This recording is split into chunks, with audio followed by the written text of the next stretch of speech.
Bismillahirrahmanirrahim. Assalamualaikum warahmatullahi wabarakatuh. Alhamdulillahirabbil alamin. Innal hamdalillahi nahmaduhu wa nasta'inuhu wa nastaghfiruh. Alhamdulillahilladzi bi ni'matihi tatimmus shalihat. Hamdan katsiran thayyiban mubarakan fihi. Asyhadu an la ilaha illallah wahdahu la syarika lahu wa asyhadu anna Muhammadan abduhu wa rasuluhu la nabiyya wa la rasula ba'dah. Shallallahu wa sallamu ala rasulil nabiyil karim wa ala alihi wa ashabihi ajma'in wa man tabi'ahu bi ihsan ila yaumiddin. Qala Allah ta'ala fi kitabihil karim, a'udzu billahi minasy syaithanir rajim. Ya ayyuhalladzina amanu taqullaha haqqa tuqatih wa la tamutunna illa wa antum muslimun. Ikhwati fillah rahimakumullah. Alhamdulillah, segala puji milik Allah. Syukur kita panjatkan kepada Allah Subhanahu wa taala melalui zikir ucapan kita alhamdulillahirabbil alamin. Salawat salam senantiasa dilimpah curah kehadirat Nabi besar Muhammad sallallahu alaihi wasallam. Allahumma shalli wa sallim wa barik alaihi. Baik Bapak Ibu sekalian, pada beberapa waktu yang sudah kita lalui, kita sudah mengkaji dari mulai isti'adah, kemudian lanjut basmalah dan hamdalah. Nah, sekarang kita masuk pada ayat ketiga dari surah Al-Fatihah yang kita kasih tema Al-Fatihah sebagai pilar akidah. Akidah berarti prinsip yang harus menjadi landasan dalam setiap pergerakan kehidupan kita, baik secara pikiran, ucapan ataupun tindakan dan perbuatan. Nah, pada kesempatan pagi hari ini kita masuk pada ayat ketiga, Ar-Rahmanir Rahim. Dua lafaz yang merupakan sifat Allah. Kalau kita merujuk kepada ayat pertama dari surat ini, tentu ini merupakan pengulangan yang sudah dikaji, dibahas pada saat ketika kita membaca atau pada saat kita membahas Bismillahirrahmanirrahim. Karena tidak ada beda, dua-duanya sama-sama merupakan sifat Allah dan merujuk kepada Allah. Dan pada kali ini Ar-Rahmanir-Rahim ini mensifati Allah setelah lafaz Alhamdulillahi Rabbil Alamin. Kalau kita lihat dari sisi aspek bahasa ya Bapak Ibu sekalian, Alhamdulillah, segala puji lillahi, milik Allah. Di depannya adalah yang menyebabkan kata Allah ujungnya berharakat kasrah. Ini disebutnya jar majrur dalam kaidah bahasa Arab. Lillahi. Nah, kemudian kata Rabbi ini merupakan pengganti dari lafaz Allah. Jadi kembali kepada lafaz Allah. Sehingga dalam aturan bahasa kalau dia mengganti harus mengikuti aturan yang diganti. Kalau yang digantinya ujungnya kasrah, maka kata Rabbi juga harus kasrah, tidak Rabbu atau Rabba. Ini dari sisi aturan bahasa. Beda lagi misalnya dalam ayat yang lain, falyabudu rabba hadzal bait. Nah, ini baru Rabba karena kedudukannya sebagai maf'ul bih, sebagai objek. Aturan bahasa menyebutkan setiap objek harus mansub, tanda nasabnya adalah fathah. Tidak bisa falyabudu rabbu atau rabbi. Ini mah gramatikal bahasa saja, aturan bahasa ya. Nah, jadi kalau nanti ada bunyi kata Rabbal alamin, Rabbil alamin, Rabbul alamin, yaitu karena memang terkait dengan aturan bahasa dari sisi penempatannya. Dalam hal ini bacaannya Rabbi karena dia badal kata ganti dari lillahi. Kemudian sifat yang kembali kepada Rabbi atau lillahi juga harus memiliki ketentuan yang sama. Bunyinya menjadi Ar-Rahmani dan Ar-Rahimi. Berarti kata Ar-Rahmanir Rahim merupakan sambungan dari ayat sebelumnya. Makanya dalam beberapa Al-Quran dikasih tanda lam alif. Alhamdulillahirabbil alamin, lam alif, Ar-Rahmanir Rahim. Kalimat Ar-Rahmanir Rahim ini memiliki hubungan walaupun terpisah oleh ayat, gitu ya. Lam alif itu berarti nggak boleh berhenti, katanya begitu ya. Ini dari sisi makna sebenarnya nggak boleh berhentinya dari sisi makna, tapi dalam talaqi, dalam contoh bacaan oleh Rasulullah malah istilahnya beliau memutuskan ya, Alhamdulillahirabbil alamin, Ar-Rahmanir Rahim, itu diputus gitu ya. Nah, dari sisi makna Ar-Rahman Ar-Rahim ini merupakan sifat dari Rabbi atau lillahi tadi. Berarti sama-sama kembali kepada Allah. Nah, sisi perbedaannya apa? Pengulangan ini mengisyaratkan hubungannya tidak dengan yang Bismillahirrahmanirrahim, tetapi hubungannya dengan yang lebih dekatnya adalah dengan Alhamdulillahirabbil alamin, gitu ya. Jadi kata Ar-Rahmanir-Rahim ini hubungan dekatnya justru mensifati Rabbi, berarti dia sangat erat dengan Alhamdulillah. Nah, lafaz Alhamdulillah sudah kita bahas, yang esensinya atau sebelum kita bahas esensinya kita masuk dulu pada hal ini ya. Nah, Ar-Rahmanir-Rahim secara bahasa di sini kita lihat biasanya diterjemahkannya yang Maha Pengasih, Maha Penyayang. Bapak Ibu boleh dibalik juga ya, yang Maha Penyayang dan Maha Pengasih. Ya karena apa? Karena inti makna dari kata Ar-Rahmanir-Rahim mengakar kepada akar kata yang sama. Ya kita mau terjemahkan Maha Pemurah, Maha Pengasih, Maha Penyayang, Maha Baik atau apapun itu, semuanya memang tercover oleh sifat Ar-Rahman dan Ar-Rahim. Bahkan boleh dibilang muara semua dari sifat kebaikan Allah atas setiap makhluk-makhluknya itu adalah Ar-Rahman. Ya, kalau disebut Allah yang Maha memberi rezeki, bagian daripada Ar-Rahman gitu maksudnya ya. Kalau Allah yang menyembuhkan, bagian daripada Ar-Rahman gitu kan istilahnya. Jadi Ar-Rahmannya ini sebenarnya apa tadi? Wadah umumnya dari semua sifat-sifat kebaikan Allah Subhanahu wa taala, kira-kira begitu. Nah, ini sambil dibaca karena akan saya bahas sambil ini ya. Lanjut saja. Nah tadi saya katakan ya wadahnya. Di sini disebutkan Ar-Rahman adalah Allah itu memiliki rahmat yang luas, sedangkan Ar-Rahim adalah Allah memiliki wasilah yang bersambung. Rahmat yang luas itu maksudnya dalam kehidupan dunia tidak rahmat atau kasih sayang Allah itu tidak hanya terbatas pada orang-orang yang beriman saja, tetapi seluruh makhluk manusia dan selainnya. Kemudian dalam hal manusia juga, baik yang beriman tidak beriman, dia mendapatkan kasih sayangnya Allah. Buktinya apa? Dimulai dari diberikannya kehidupan gitu ya. Kemudian berlanjutnya apa? Ya oleh Allah segala sarana prasarananya oleh Allah diberikan untuk menopang kehidupan dan terus keberlanjutan. Bahkan kemudian di situ juga Allah Subhanahu wa taala berikan kesempatan demi kesempatan untuk mendapatkan hidayah gitu ya, untuk mendapatkan petunjuk. Dan salah satunya luar biasa ya, salah satu hikmah barangkali ya, hikmah gempuran yang demikian dahsyat pada saudara-saudara kita di Palestina itu ternyata sedikit banyaknya menyadarkan sebagian daripada orang-orang yang tadinya ateis, yang tadinya mereka tidak beriman kepada Allah, membuat mereka takjub dan terheran-heran ada apa gitu dengan keyakinannya orang-orang Palestina. Di tengah gempuran yang dahsyat hebat, bukannya mereka alih-alih berburuk sangka kepada Tuhannya yang telah menimpakan kesengsaraan dan kepedihan yang luar biasa, malah mereka justru semakin taat dalam ibadahnya dan semakin khusyuk dalam munajatnya. Ini adalah keyakinan yang menurut mereka sangat menakjubkan, sehingga mereka terdorong untuk membuka Al-Quran.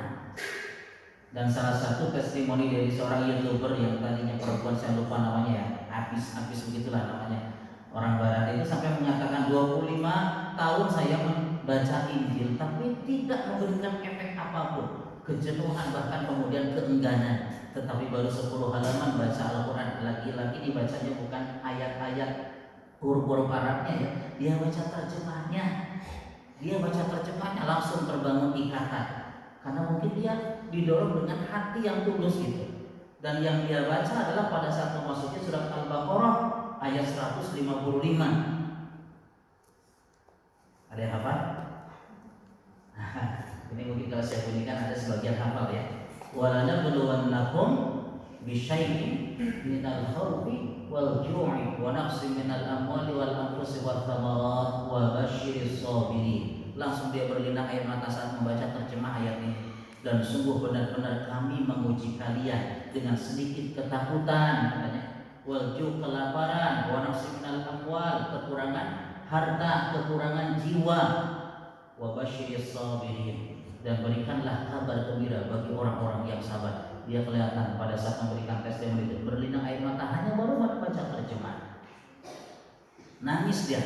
Ini dia katanya ketemu yang memberikan kekuatan kepada orang-orang Islam di sana. Ternyata ini sebagai sebuah ujian bagi Allah, Tuhan yang akan mengganti dengan sesuatu yang lebih membahagiakan kelak. Dia baca terus, sikapnya harus seperti apa? Alladzina idza asabathum musibah qalu inna lillahi wa inna ilaihi raji'un. Harus pasrah kepada Tuhan, ya, bahwa apa yang sedang dijalani hanyalah sementara, hanya sesaat, bahkan mungkin ini adalah pintu masuk menuju kebahagiaan yang sesungguhnya. Maka ia pun mengucapkan 2 kalimat syahadat. Ia pun mendatangi, ya, komunitas muslim, disingkatnya dia bersyahadat. Dan banyak, bahkan seorang Yahudi sekalipun, dia sampai mengatakan suatu saat katanya, dengan peristiwa ini akan banyak orang-orang yang masuk Islam. Nah, bukankah ini bagian daripada Ar-Rahman dari Allah Subhanahu wa Ta'ala? Kasih sayang Allah, ya, hanya tinggal kemudian nanti kembali kepada orangnya. Ya, apakah hatinya akan terbuka atau justru akan semakin terus tertutup dan menutup, gitu ya. Ini yang kita tidak inginkan, ya. Dalam surat Al-Fatihah kita ada kalimat siratal ladzina an'amta 'alaihim ghairil maghdub. Nah, ini memang belum ke sana tafsirnya, ya. Tapi mungkin ke depan insyaallah kita bahas. Ghairil maghdub itu adalah kita tidak menginginkan ada pada diri kita karakteristik orang-orang yang dimurkai. Siapakah mereka? Tafsir yang menjelaskan orang yang dimurkai itu adalah Yahudi, gitu ya. Nah, ini nanti akan nyambung kalau pembahasan ghairil maghdub itu dengan keadaan yang terjadi sekarang. Baik. Nah, tadi sudah disebutkan, ya, antara sifat Ar-Rahman dengan Ar-Rahim, ya, memberikan kasih sayang secara umum kepada seluruh makhluk, bahkan manusia, tidak pandang apakah dia beriman atau tidak, mereka mendapatkan kasih sayangnya Allah. Tetapi kalau Ar-Rahim adalah kasih sayang Allah yang telah Allah berikan kepada orang-orang yang beriman saja kepadanya. Berarti ini Ar-Rahim ini sifat yang khusus, yang istimewa, yang oleh Allah telah akan diberikan kepada orang-orang yang beriman saja. Di mana sebab-sebabnya? Setelah dia memiliki keimanan, Allah terus jaga pelihara keimanannya. Dengan apa? Dengan ketaatan, dengan dorongan untuk selalu melakukan kebaikan.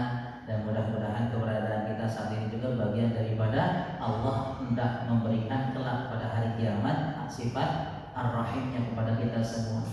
Karena duduknya kita di sini dalam rangka menuntut ilmu, kita luruskan niatnya. Itu kan disebut tahuwal malaikat bihajani hatiha, dinaungi oleh para malaikat dengan sayap-sayapnya. Yarkabu ba'dhum ba'dha hatta yablughu sama'ad dunya. Mereka saling tunggang menunggangi satu dengan yang lainnya sampai memenuhi langit dunia.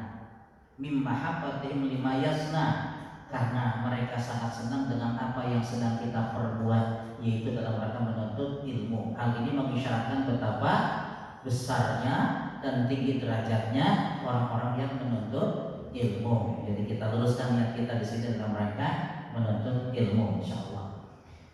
Baik, Bapak Ibu sekalian, tadi saya katakan di awal bahwa kata Ar-Rahman Ar-Rahim ini melanjutkan dari Alhamdulillahirabbil alamin. Mungkin saya akan sedikit saja review terkait dengan pembahasan alhamdulillah, barangkali sudah terlalu mengendap dalam, jadi saya coba angkat lagi, itu maksudnya, ya. Sudah mengendap dalam pikiran bawah sadar maksudnya, ya.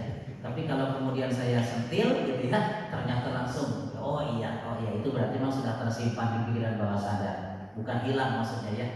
Jadi nggak ada istilah bahasa masuk telinga kiri keluar telinga kanan, ya. Masuk telinga kiri diproses sebenarnya langsung mengendap di otak atau di pikiran bawah sadar atau di otak kanan, gitu maksudnya, seperti itu. Baik, Rasulullah menganjurkan pada saat ketika kita menyikapi berbagai macam persoalan, tentu kalau kita bagi dua persoalan itu ada yang menggembirakan dan ada yang menyengsarakan.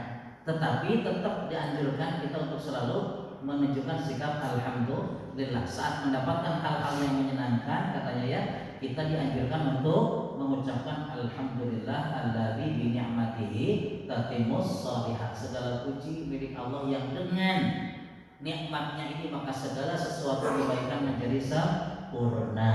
Ya, jadi kalau Bapak Ibu dapat kesenangan, kegembiraan, berita apapun itu atau apa yang sedang dijalani dialami, anjurannya mengucapkan alhamdulillah alladzi bi ni'matihi tatimmus shalihat. Tetapi kalau misalnya ada hal yang merugikan, mengecewakan, menyengsarakan, menyulitkan, alhamdulillah ala kulli hal. Intinya apa? Kita dituntut untuk senantiasa menunjukkan sikap ridho kepada Allah Subhanahu wa taala dengan peristiwa apapun yang kita alami, gitu ya. Nah, si orang-orang yang memiliki sikap alhamdulillah ini hatinya akan menjadi tunduk dan tenang. Ya, bagi dia nggak jadi masalah. Itulah yang mungkin dirasakan oleh orang-orang kaum muslimin di Palestina 75 tahun terus digempur. Ya, ada momen-momen mereka terus menderita, bahkan dalam hari-hari yang tenang pun ya mereka kesehariannya ada yang mungkin ditembak, pernah katanya satu keluarga dan sebagainya, tapi tidak diekspos dalam berita. Ya, kekejamannya terasa harian bagi mereka. Tapi ya di sini mereka semakin yakin, bahkan mereka sampai bisa mengutarakan bahwasanya dengan apapun yang terjadi saat ini seakan-akan Al-Quran kembali diturunkan di tengah-tengah kami.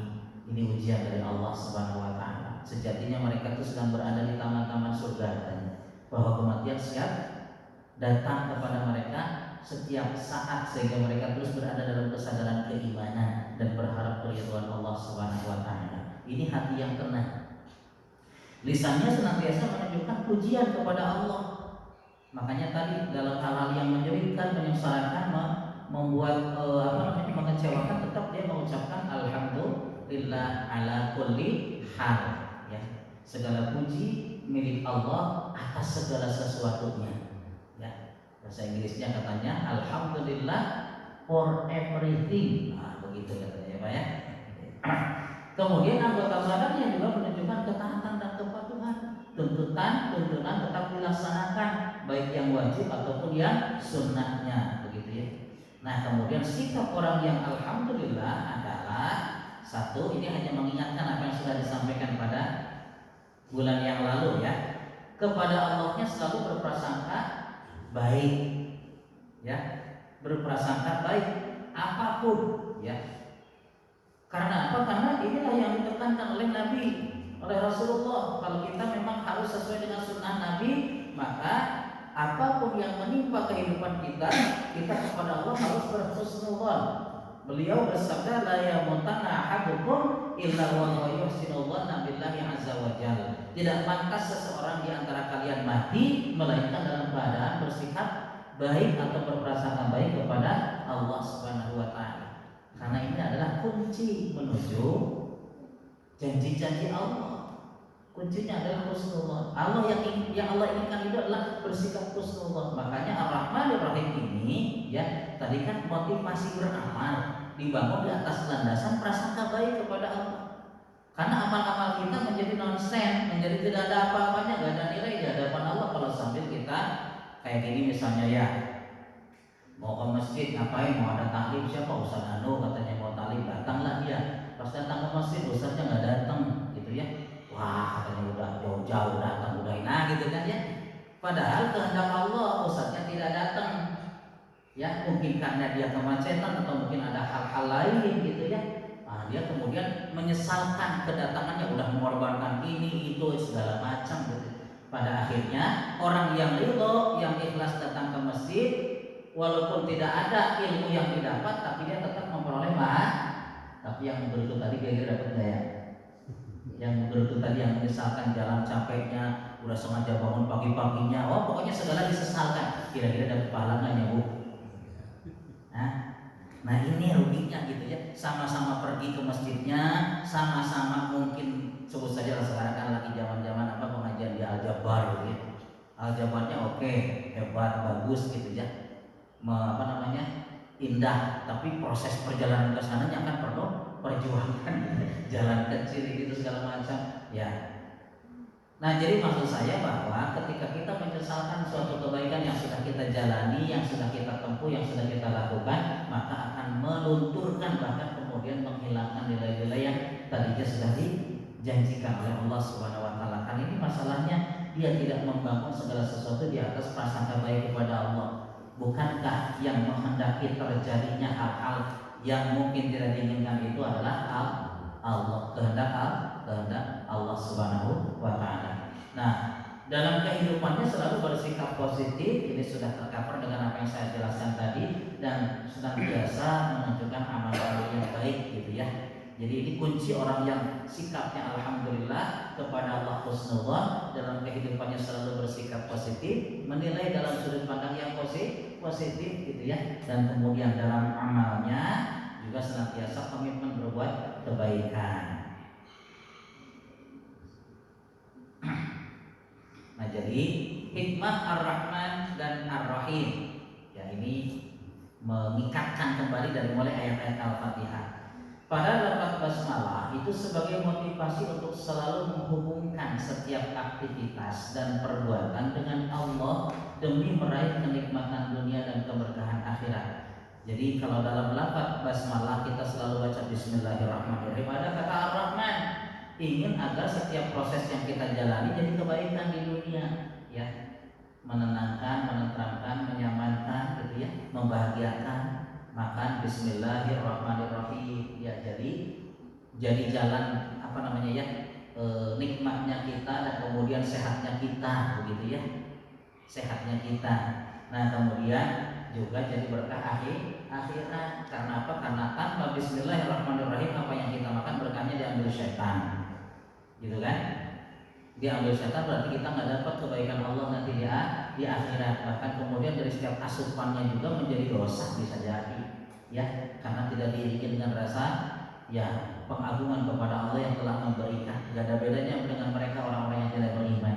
Pada lafaz hamdalah setelah hamdalah ada Ar-Rahmanir Rahim, pentingnya meraih target ibadah dengan menjadikan dunia sebagai wasilah untuk meraih kebaikan akhirat dengan cara dibangun di atas landasan sikap husnudzon kepada Allah. Jadi setelah alhamdulillahirabbil alamin arrahmanir rahim itu mengingatkan, raihlah kebaikan Allah di dunia ini dan juga di akhirat, karena Allah ingin melimpahkannya dengan sifat Ar-Rahman. Ar-Rahman itu artinya kan tadi maha penyayang ya Bu ya. Maha. Saya ingatkan lagi nih. Arti maha itu apa? Sangat katanya. Ini yang singkat-singkat aja jawabannya Bu. Maksudnya harus bisa kita renungkan Bapak Ibu sekalian, kata maha itu ya. Wih, orang itu sangat baik katanya. Ibu bisa menerjemahkan. Atau orang itu sangat dermawan bisa gitu. Ibu bisa menerjemahkan sangat dermawan itu apa? Dia berarti senang memberi gitu ya. Betul nggak? Senang memberi ya begitu. Kalau orang senang memberi berarti kebahagiaannya ada pada memberi gitu kan, rasa senangnya ada pada memberi. Kira-kira orang yang seperti ini akan menunggu ada yang meminta atau akan mencari siapa yang ingin diberi? Yang pertama, yang kedua? Mencari. Ya, jadi kalau orang itu sangat dermawan, nggak nunggu ada yang tiap minta kasih enggak, bahkan dia cari cara bagaimana supaya dia bisa berbagi dan memberi. Usulan lah akhirnya kepada misalnya ketua DKM, minggu depan adakan acara bakti sosial ya, insya Allah saya support dananya. Oh kan mungkin begitu jadinya. Kalau orang dermawan senang berbagi memberi, nggak nunggu ada yang minta, bahkan dia akan mengadakan kegiatan-kegiatan yang acara-acara. Nah, jadi kalau Allah Ar-Rahman lebih-lebih daripada itu, Allah itu berarti senang menyayangi, ya, berulang-ulang menyayangi dan selalu ingin menyayangi sebenarnya. Tinggal seberapa senang kita ingin disayang Allah. Dengan apa? Melakukan sebab-sebabnya, melakukan cara-caranya. Kan tidak kurang dalam zikir kita ya. Wa'fu anna, waghfir lana, warhamna. Kan begitu. Kita mohon kepada Allah tuh, ya. Nah, oleh karena itu supaya kita menjadi orang yang pantas disayang Allah, cirinya bagaimana? Cirinya adalah kita senantiasa pastikan amal-amal baik kita bukan sekedar untuk digugurkan kewajiban, sehingga kita memperoleh pahala. Tapi jangan lupa, kan gini, butuh nggak Allah dengan sholat kita? Ya tidak, ya. Semua ibadah-ibadah kita yang kita lakukan tidak dibutuhkan Allah. Tapi dengan semua perintah-perintah itu Allah sedang mengaktifkan sisi apa? Sisi bagaimana cara pandang dia kepada Allah, kan begitu. Makanya kan nanti ukuran orang-orang yang masuk surga itu adalah am hasibtum an tadkhulul jannah wala ma ya'lamillahu alladziina jahadu minkum wa ya'lamas sabirin, katanya. Apakah kalian pantas masuk surga padahal Allah belum tahu di antara kalian mana yang bersungguh-sungguh dan mana yang bersabar. Untuk bisa adanya kesungguhan dan kesabaran, maka oleh Allah akan diaktifkan melalui tantangan, gangguan, hambatan, maksudnya. Karena kesungguhan dan kesabaran tidak akan muncul kalau tidak ada tantangan, gangguan, hambatan. Nah, di sini tantangannya apa saat ini, Bapak Ibu sekalian? Nah, ya, banyak ya, mungkin dirasa ngantuk, apalagi ya, saat orang-orang mungkin nyaman-nyamannya di hari Ahad ini melepas lelahnya, menikmati liburnya, Bapak Ibu sekalian harus duduk-duduk di sini ya, mendengarkan ceramah yang mungkin nggak tahu membosankan atau tidak ya. Tantangan ini gangguan untuk tetap berhusnudzon kepada Allah. Ya, jadi perasaan-perasaan itu jangan kemudian diabaikan. Ya, jadi maksudnya gini, malas itu baik atau buruk? Sifatnya sendiri buruk ya. Tapi perasaan malas itu datang kepada kita, siapa yang memberikannya? Hah? Malas itu boleh disebut bagian daripada program yang Allah instalkan. Ya, senang, ya, apa ya? Senang, susah, gembira, kecewa. Itu semua adalah program-program yang Allah instalkan. Berarti semuanya datang dari Allah dong. Manusia nggak memiliki kemampuan untuk menciptakan itu, kan? Semuanya diinstalkan oleh Allah seiring dengan penciptaan diri kita, gitu kira-kira. Kalau ibaratnya komputer, gitu ya. Jadi manusia nggak menciptakan programnya sendiri. Wallahu khalaqakum wa ma ta'malun, begitu kata Allah. Allah lah yang telah menciptakan kalian dan apa yang kalian perbuat. Maksudnya itu adalah Allah ciptakan hardware-nya, tapi juga diberikan software-nya untuk bertindak, berbuat, ya. Melihat sesuatu yang menyenangkan, kita tersenyum. Melihat sesuatu yang mengerikan, kita mungkin menunjukkan raut wajah sedih. Itu semuanya datang dari Allah. Manusia nggak memiliki kemampuan itu, gitu ya. Nah, ini wallahu khalaqakum wa ma ta'malun, itu bahasanya begitu, ya. Hardware dan software-nya datang semuanya dari Allah. Nah, jadi maksudnya gini, analogi ini ya. Ada seseorang sahabat datang, ya Rasulullah, ayyu shadaqatin afdal. Wahai Rasul, sedekah seperti apa yang paling utama? Bapak Ibu sekalian, mohon izin, insya Allah taklim kita mungkin sampai jam 5.30 ya. Setuju nggak? Atau jam 5 berapa? Nggak, maksud saya begini, supaya takut nanti saya kelebihan, ya, itu nanti di warning, diingatkan. Ini jangan terus aja ngomong kapan berhentinya gitu. Boleh agak kurang nyaman gitu maksudnya. 1 jam cukup kan ya, Bapak Ibu ya. Dari tadi kita sudah mulai 4:30 lebih, ya insya Allah ya. Kurang lebihnya nanti sisanya kalau memang ada diskusi pertanyaan juga, kalau lebih dari itu silakan, tapi sudah bebas ya, sudah leluasa. Bapak Ibu sekalian, ada sahabat datang kepada Rasulullah, ayyu shadaqatin afdal, sedekah seperti apa yang utama? Kata Rasulullah begini, anta saddaqa wa anta sahihun syahihun tahsyal faqra wa ta'murul ghina. Yaitu sedekah yang kau lakukan saat kau sedang tahsyal faqra. Tahsyal faqra ini kamu lagi takut miskin dan sangat berharap kaya. Sahihun syahihun, sahih itu artinya sedang sehat, syahihun sedang lagi pelit-pelitnya. Lagi sehat, pengennya kan healing terus. Wah, ini mau ke Eropa saya, katanya, jadi ngumpul duitnya buat ke Eropa. Jadi pas ada yang mau sedekah-sedekah, nanti dulu deh, katanya, ini saya lagi tabung kurang sekian buat ke Eropa, maunya jalan karena lagi sehat. Tahsyal faqra, sangat takut miskin, wa ta'murul ghina, dan sangat berharap kayak kira-kira ada seperti itu ya. Ya, ini namanya apa ya? Masuk kategorinya jadi pelit, pikir, cap jahe ya, kata orang Sunda bilang, katanya begitu ya. Jadi maksudnya lagi susah-susahnya mengeluarkan sesuatu. Nah, pada saat keadaan itu datang, kata Rasul, jangan ditunggu-tunggu, keluarkan, sedekahkan. Berarti kan tantangannya jauh lebih besar gitu ya. Jadi maksudnya pada saat ketika sebuah amal dilaksanakan tetapi dibangun di atas perjuangan dan pengorbanan, disitulah sisi pahala yang besarnya. Makanya Rasulullah memberikan kaidah, inna idhamal jaza ma'idhamil bala. Sesungguhnya besarnya pahala berbanding dengan besarnya tingkat kesulitan ujian dari setiap amal-amal yang diperintahkan. Semakin banyak bebannya, semakin banyak tantangannya, semakin besar gangguannya, dan dia berjuang terus, maka disitulah sisi pahala besarnya. Ini kaidah. Menjadi penting kita menanamkan sikap husnudzon kepada Allah pada setiap tantangan dan gangguan apapun dalam ibadah kita. Saya pernah diprotes ya di masjid saya, Ustaz tadi rekomendasikan lagi untuk menjadi imam.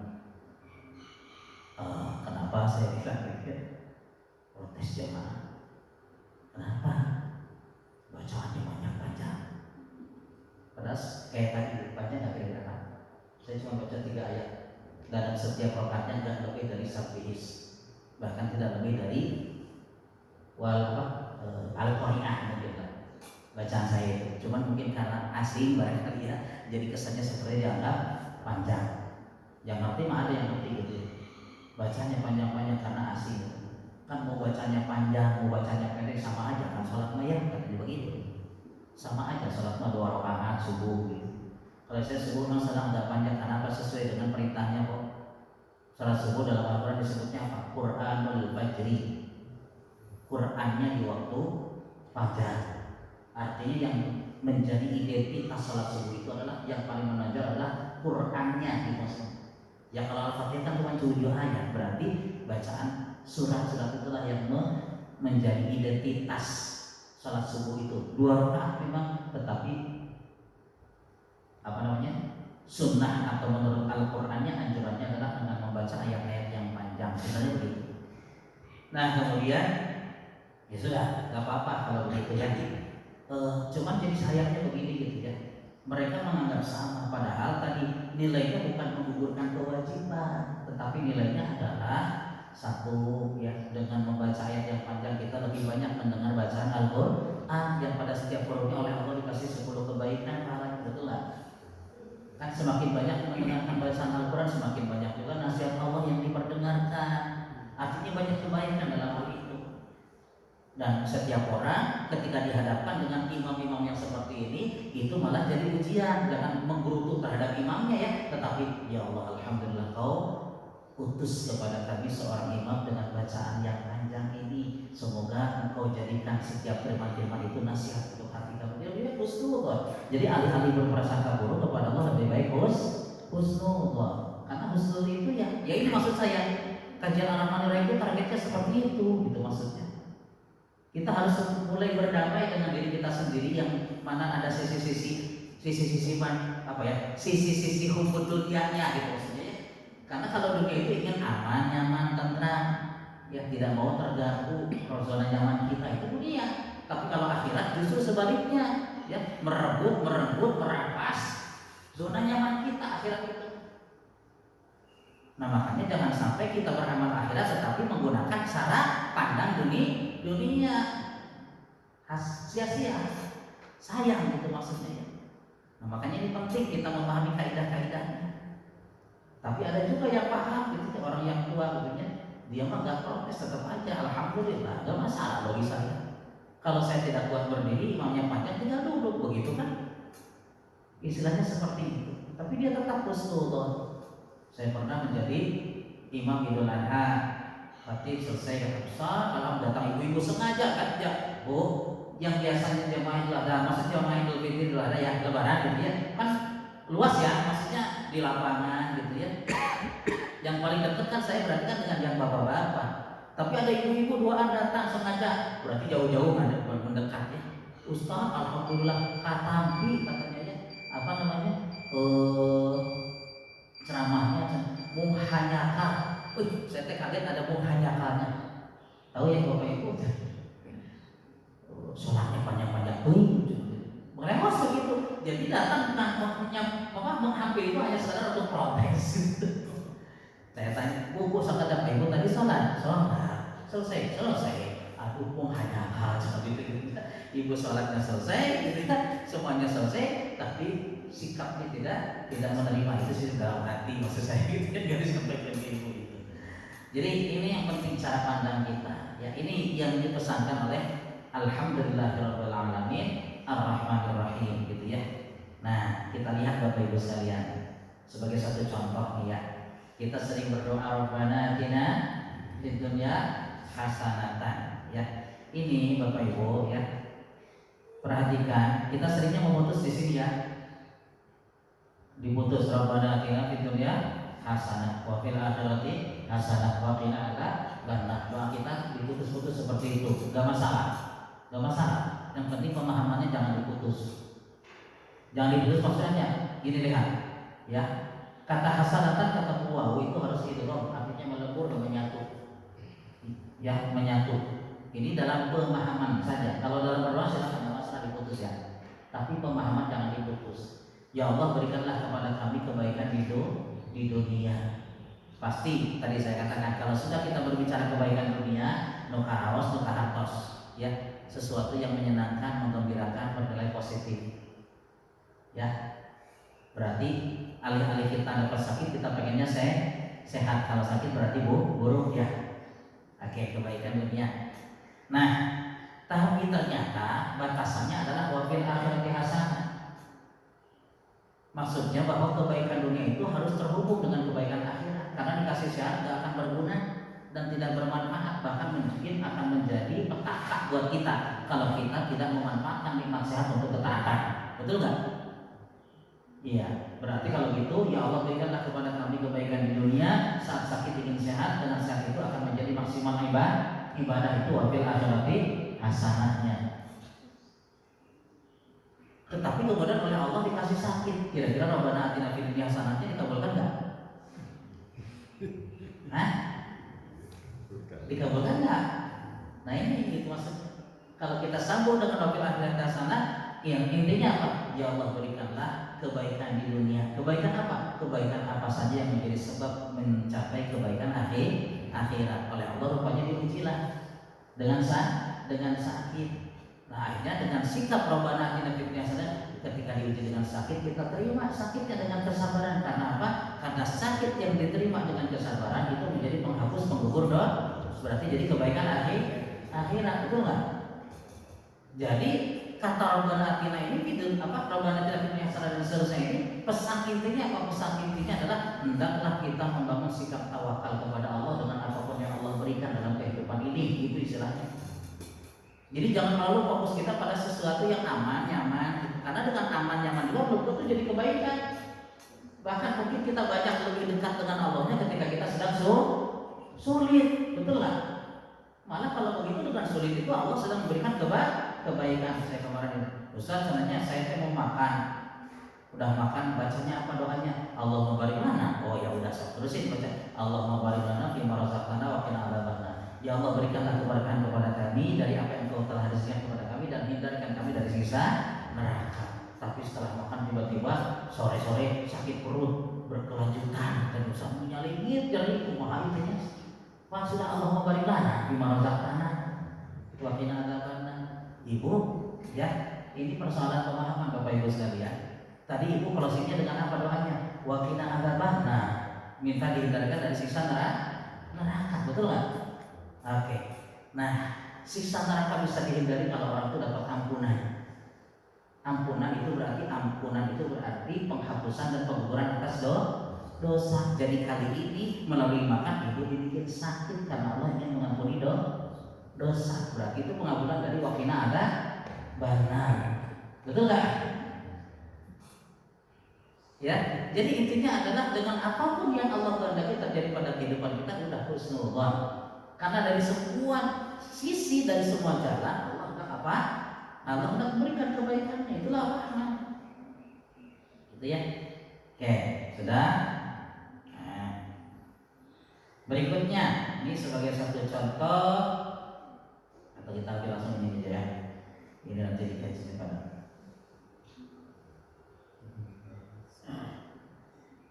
Nah,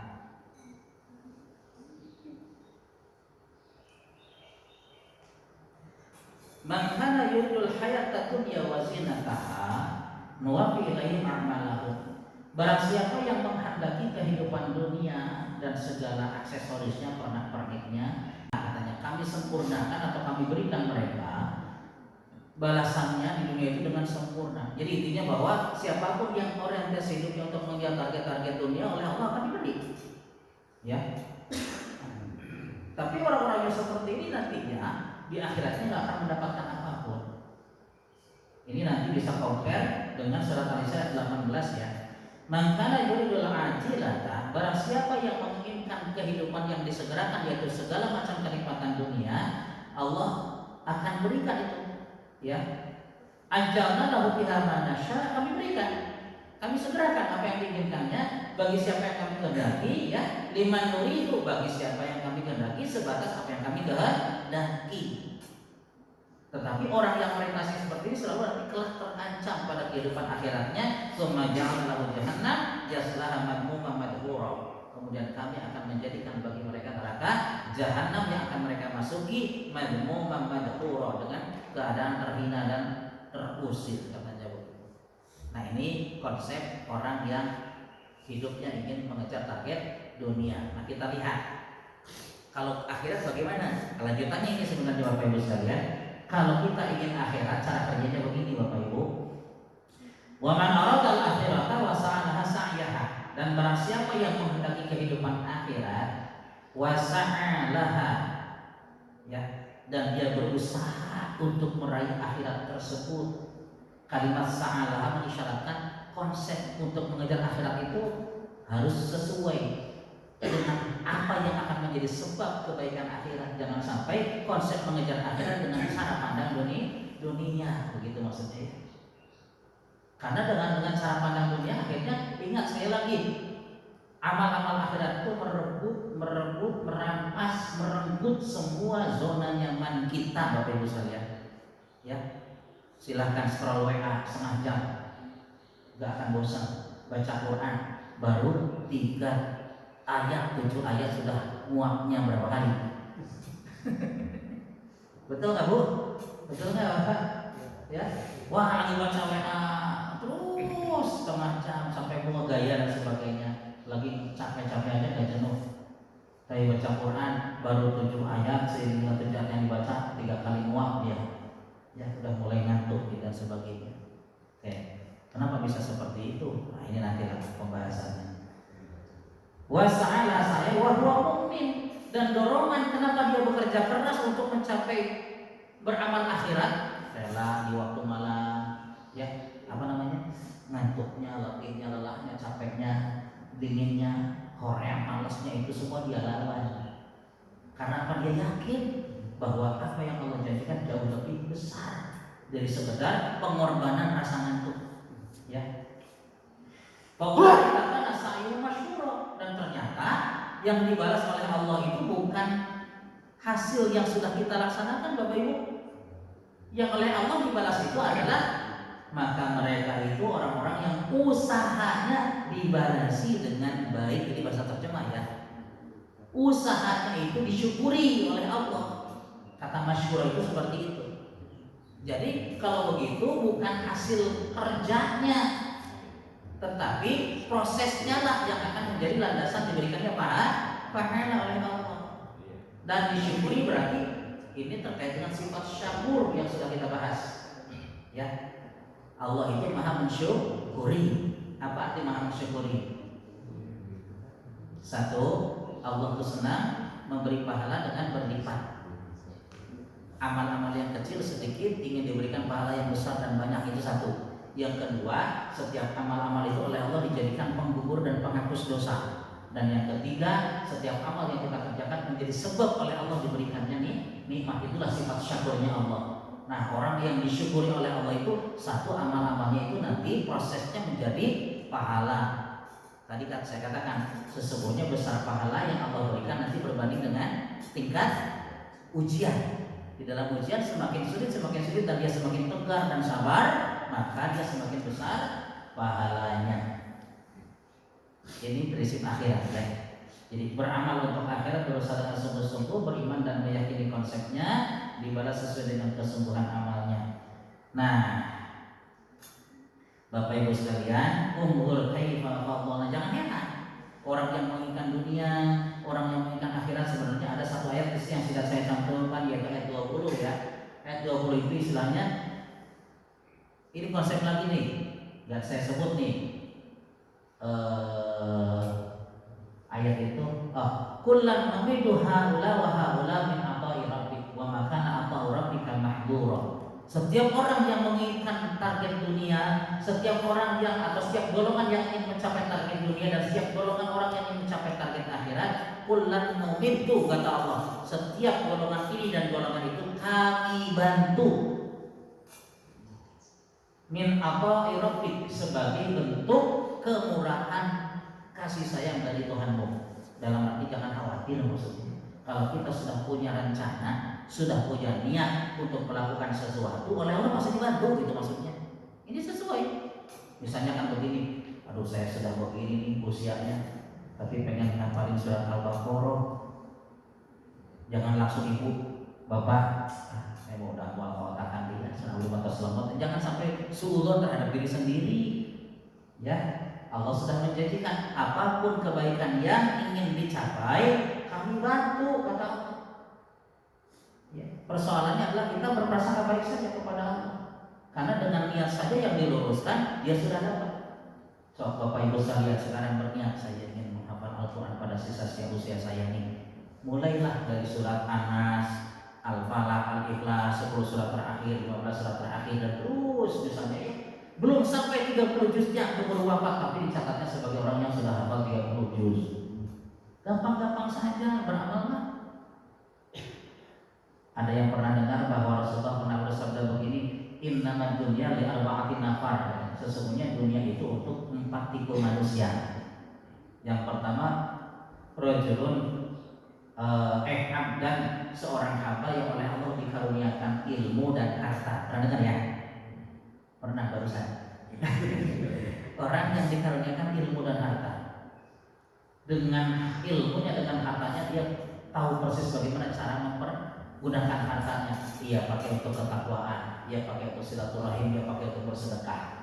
Ini adalah Abdul Manazil, hamba yang paling utama di hadapan Allah begini. Ilmunya maksudnya keimanan ya, ilmu keimanan. Tapi ada tipe yang kedua, oleh Allah dikasih ilmu tapi tidak hartanya. Nah, dengan ilmunya ini dia melihat yang pertama, sekiranya Allah karuniakan harta sebagaimana kepada si fulan, saya juga akan beramal sebagaimana si fulan. Ternyata apa kata Allah? Fa ajruhuma indallahi sawaun, kata Nabi, maka pahalanya pada dua orang tersebut sama. Yang pertama dia beramal dengan hartanya, tapi dia berangan-angan ingin seperti yang pertama, tapi karena tidak punya hartanya, malah oleh Allah dicatat pahalanya sama. Jadi kalau ada orang yang berkali-kali umroh, alih-alih kita hasad iri dengki kepada mereka, lebih baik insya Allah jika Allah karuniakan harta sebagaimana kepada fulan tersebut, saya juga akan berumroh. Kita udah dapat pahalanya sebagaimana orang tersebut. Gampang-gampang saja kan beramal. Bapak Ibu sekalian, jadi semuanya tergantung niat dan bagaimana cara pandang kita. Yang ketiga, orang yang dikasih harta tapi tidak ilmu, apa yang terjadi? Oh, dia berpoya-poya, dia bermaksiat kepada Allah dengan hartanya. Ini adalah kedudukan manusia yang buruk di hadapan Allah. Tapi yang paling parah adalah gak punya harta, gak punya ilmu. Dia ingin berangan-angan seperti orang yang ketiga. Fawizruhuma indallahi sawa, maka dosanya di hadapan Allah sama. Ya. Nah, jadi semuanya adalah persoalan cara pandang kita. Makanya penting ilmu ini, jangan sampai kita menilai amal-amal yang didasarkan pada keimanan, tapi dengan cara kerja berpikir dunia. Ini pentingnya ilmu. Oke Bapak Ibu sekalian, saya kira ini sebenarnya bagian pertama ya. Nanti secara khusus mungkin ini masih ada lanjutan ya, jilid kedua terkait dengan Ar-Rahman Ar-Rahim. Kita sedikit menyinggung tentang tadabbur atau tafsir dari Quran surat Ar-Rahman, hanya beberapa ayat saja untuk membuktikan sejauh mana atau seperti apa Allah melimpahkan sifat Ar-Rahman-Nya kepada kita semua. Tapi ini nanti di bagian kedua. Mudah-mudahan Allah terus-menerus berikan kesempatan kepada kita untuk terus meningkatkan kualitas diri kita. Semuanya diberikan karunia umur yang panjang, kemudian sehat tentunya, gitu ya. Ada yang mau disampaikan, ditanyakan Bapak Ibu sekalian? Ada, silakan. Ini sudah 1 menit lagi, jadi kita begini saja ya. Diskusi tetap saya buka, tapi saya akan tutup dulu supaya Bapak Ibu nanti bisa sambil santai. Ada yang mau sarapan atau ada yang mau sholat syuruk juga silakan, gitu ya. Tapi sambil saya buka untuk diskusinya. Jadi relax saja, gitu ya. Oke, alhamdulillah kajiannya selesai. Subhanallahumma wa bihamdika asyhadu an la ilaha illa anta astaghfiruka wa atubu ilaik. Assalamualaikum warahmatullahi wabarakatuh. Sampai saja. Yang bertanya juga silakan sampaikan. Ya, untuk cara baca Al-Fatihah waktu sholat itu kan ada yang satu ayat, tapi ada juga yang disambung. Ya. Ada yang ayat 2, 3 sambung dan seterusnya. Bahkan ada yang kuat nafasnya sampai habis. Nah itu apakah hukumnya seperti apa? Karena kan ada hadis, ada riwayat bahwa Rasulullah itu kalau baca Al-Fatihah itu adalah ayat per ayat gitu. Nah jadi apakah orang yang sholat imam atau tidak itu dia baca saat dia sholat sendiri, tapi dia ada yang disambung-sambung, itu gimana idenya?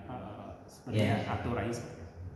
Persoalan bahwa Mas buat tahajud saya tutup bisa kita santai saja. Saya lanjutkan mungkin sambil silakan. Boleh bebas. Biar nyaman saja gitu maksudnya. Santai saja, berlalu lalang silakan juga bebas maksud saya ya. Jangan canggung gitu maksudnya. Nah, terkait dengan membaca Al-Quran setiap ayat demi ayat ini sebenarnya apa ya? Bukan sesuatu yang mengikat dalam arti nanti menjadi wajib atau haram, bukan Pak. Ya, ini persoalan utamanya aja. Ketika dalam baca Al-Fatihah itu menjadi alasan ya bagaimana membaca adab dalam membaca Al-Quran itu sebagaimana yang Rasulullah ajarkan.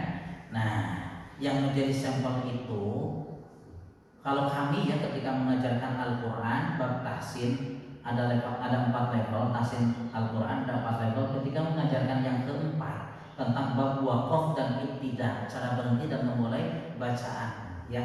Nah, di situ kita kasih sebuah kaidah al-waqfu ala ru'usil ayyi sunnatun. Waqaf pada setiap akhir-akhir ayat itu merupakan sunnah. Bahkan kemudian penomoran ayat pada tempat itu merupakan hasil kesimpulan para ulama bahwa itu merupakan tempat-tempat berhentinya Rasul. Tapi tidak dipungkiri di antara para ulama hitungan ayat itu berbeda-beda.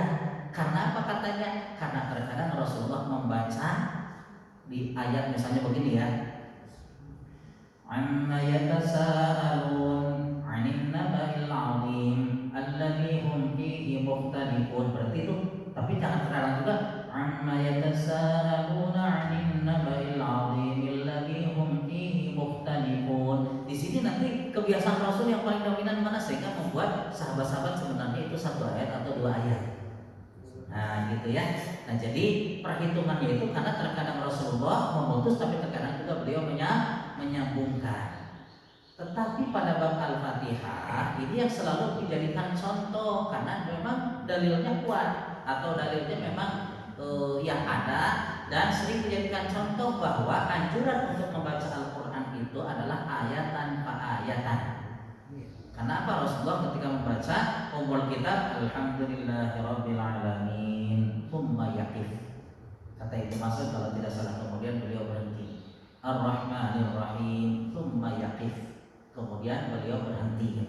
Maliki yaumiddin tsumma yaqif. Kemudian beliau berhenti. Nah, maka jadi akhirnya Al-Fatihah itu ya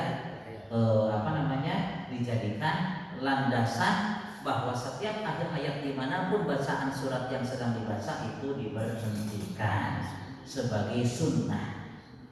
Terus kalau disambung bagaimana? Apa jadi? Tidak jadi dosa karena Rasulullah juga terkadang menyambung. Jadi yang menyambung dengan yang mewakaf sesuai sunnah, hanya mungkin skala prioritas. Nah, Al-Fatihah yang mau disambung nggak jadi salah, nggak jadi batal yang imam yang sholatnya kalau disambung ya. Tetapi ketika diputus-putus, di situ juga sangat dianjurkannya karena ada hadis lain mengatakan begini ya. idza qala al-'abdu alhamdulillahi rabbil alamin faqala Allahu hamidani 'abdi. Jika seorang hamba mengucapkan alhamdulillahi rabbil alamin, maka Allah menjawab hamidani 'abdi, ada hambaku memujiku, katanya. Idza qala ar-rahmanir rahim faqala Allah, apabila seorang hamba mengucapkan ar-rahmanir rahim, Allah berfirman kepadanya asna alayya 'abdi, ada hambaku menyanjungku. Idza qala maliki yaumiddin, Allah berkata majjadani 'abdi, ada hambaku sedang menyanjungku, sedang mengagungkanku, katanya. Maka disitulah Allah akan mencari mana hambaku itu, gitu ya. Kemudian apa yang diingin. Jadi dalam proses kita menyebut sifat Allah itu seakan-akan Allah sedang mencari di antara keluhan, ada hambaku yang menyanjungku, ada hamba. Jadi tadabbur ya, tadabbur namanya. Nah pada saat kemudian sudah ketemu, Allah pun bertanya kepadanya, apa yang kamu inginkan? Iyyaka na'budu wa iyyaka nasta'in. Ya, kita minta, ya Allah, hanya kepadamu kami menyembah dan hanya kepadamu kami meminta pertolongan. Nah itu. Jadi kalau dinikmati maka memang sampai satu ayat itu dibacanya, begitu ya. Jadi sekali lagi menyambungkan atau memberhentikan pada setiap akhir ayat atau disambungkan itu sebenarnya tidak jadi masalah. Ya, apalagi nanti kalau kita betul-betul menghubungkannya dengan makna, ya. Menghubungkan dengan makna, ini akan lebih baik lagi. Misalnya gini, wa innakum latamurruna 'alaihim musbihin. Akhir ayat. Wa bil laili afala ta'qilun. Ayat berikutnya. Tapi kalau misalnya kita sedang diuji nih, sejauh mana penguasaan maknanya, itu nanti tidak dibenarkan pada berarti begitu. Karena apa? Karena ini sedang pengujian ilmu, ya. Jadi harus bagaimana? Wa innakum latamurruna 'alaihim musbihina wa bil lail. Setelah akhir ayat kemudian satu kata setelahnya dia berarti di sana, begitu ya. Afala ta'qilun, baru begitu dengan demikian kau telah menguasai makna ayat-ayat Al-Qur'an. Nah, bagi kita masalahnya gimana ya? Yang mungkin belum begitu paham dengan makna ayat-ayat Al-Qur'an. Ya sudah, makanya panduannya begini. Setiap akhir ayat silakan berhenti. Yang kedua, kalau ayatnya panjang-panjang bagaimana? Berhentilah pada tanda-tanda yang sudah diletakkan oleh para ulama pada saat membaca ayat Al-Quran, kecuali pada tanda lam alif. Karena tanda lam alif mengisyaratkan makna yang masih tersambung. Tapi kalau misalnya di situ kita sudah habis nafas, ya kalau begitu berhenti. Kenapa? Karena dia terkena hukum namanya waqaf iddirori, waqaf dalam keadaan darurat. Waqaf dalam keadaan darurat itu bebas mau berhenti di mana saja. Ya jadi salah.